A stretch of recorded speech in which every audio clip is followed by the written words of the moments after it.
मैं आपसे एक प्रश्न पूछना चाहता हूँ। जीवन में आपके लिए सबसे ज़रूरी क्या है? आप में से बहुत सारे लोग मुझे अलग-अलग जवाब देंगे। कोई कहेगा धन, कोई कहेगा सम्मान, कोई कहेगा धर्म, कोई कहेगा ज्ञान, कोई कहेगा आत्म-शांति। पर मैं आपसे कहूँगा कि ये सारी चीज़ें जीवन में सबसे ज़्यादा ज़रूरी नहीं हैं। तो फिर क्या है? जीवन में सबसे ज़्यादा ज़रूरी क्या है? बुद्ध के जीवन से ये छोटी-सी कहानी आपको समझाएगी कि जीवन में सबसे ज़रूरी क्या है। कई वर्षों बाद गौतम बुद्ध अपने शिष्यों के साथ अपने राज्य में लौट रहे होते हैं। बुद्ध के पिता राजा शुद्धोधन उनके स्वागत के लिए ढेर सारी तैयारियां करते हैं। राजा शुद्धोधन बुद्ध के आने से पहले ही राज्य की सीमा पर पहुंच जाते हैं। बहुत देर इंतजार के बाद राजा शुद्धोधन को कुछ भिक्षु दिखाई देते हैं।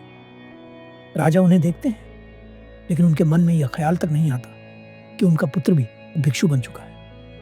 वो अब भी अपने उसी पुराने राजकुमार पुत्र को ढूंढ रहे होते हैं। सभी भिक्षु राज्य में प्रवेश करते हैं और भिक्षाटन करने लगते हैं। राजा शुद्धोधन अपने मंत्री से कहते हैं, मेरा पुत्र मुझे कहीं दिखाई नहीं दे रहा है, क्या वह नहीं आया?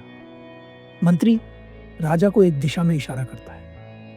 राजा शुद्धोधन उधर देखते हैं और अपने पुत्र के तेज को देखकर कुछ क्षणों के लिए स्तब्ध रह जाते हैं। परंतु अगले ही क्षण वह देखते हैं कि उनका पुत्र, जो कभी राजकुमार था, अब भिक्षुओं के वस्त्र में है और उसके हाथ में भिक्षा का पात्र है।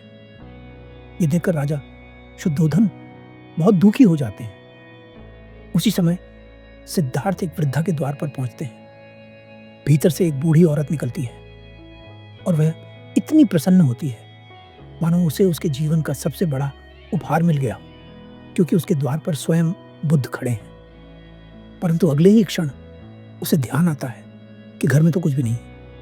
वह सोचती है, सिद्धार्थ पहली बार मेरे द्वार पर आए हैं और कौन जानता है कि वे फिर कभी आएंगे भी या नहीं।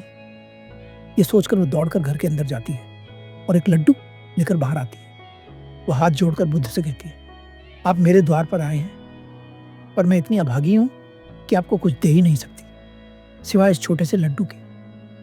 बुद्ध मुस्कुराते हैं और कहते हैं, माँ, इतना पर्याप्त है, मेरा इस लड्डू से पेट भर जाएगा। सिद्धार्थ की बात सुनकर वह बूढ़ी औरत भाव विभोर हो जाती है। इतने में ही राजा शुद्धोधन सिद्धार्थ के पास आते हैं और कहते हैं, सिद्धार्थ, मुझे यह देखकर बहुत आघात पहुंचा है कि तुम उस बूढ़ी औरत के घर से भिक्षा मांगकर भोजन करोगे। तुम मेरे साथ अभी राजमहल चलो, वहां तुम्हारी माँ ने अनेक प्रकार के व्यंजन बनाए हैं। बुद्ध कहते हैं, पिताजी, भोजन तो भोजन होता है, इसमें अच्छा या बुरा क्या? भोजन का कार्य तो केवल पेट भरना है। बुद्ध की बात सुनकर राजा को थोड़ा क्रोध आता है, पर उनका पुत्र वर्षों बाद लौटा है, इसलिए वे प्रसन्न होकर उसे राजमहल ले जाते हैं।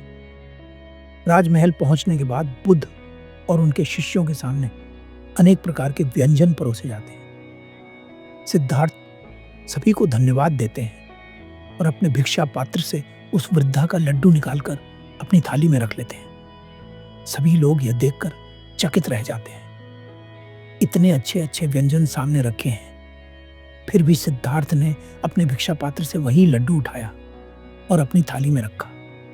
सिद्धार्थ उस लड्डू के आगे हाथ जोड़ते हैं और सबसे पहले वही लड्डू खाते हैं। उसके बाद वह बाकी भोजन ग्रहण करते हैं। अगर आप मुझसे पूछें कि जीवन में सबसे बड़ी चीज क्या है, तो मैं कहूंगा कृतज्ञता। क्या आप एक ही तरह के व्यक्ति हैं या आपके कई रूप हैं? क्या आप सभी के साथ समान व्यवहार करते हैं या लोगों को देखकर उनके अनुसार व्यवहार करते हैं, जैसा आपको ठीक लगे? अंत में बस यही बात कहूंगा, जीवन में सबसे जरूरी चीज है विनम्रता और कृतज्ञता। धन्यवाद।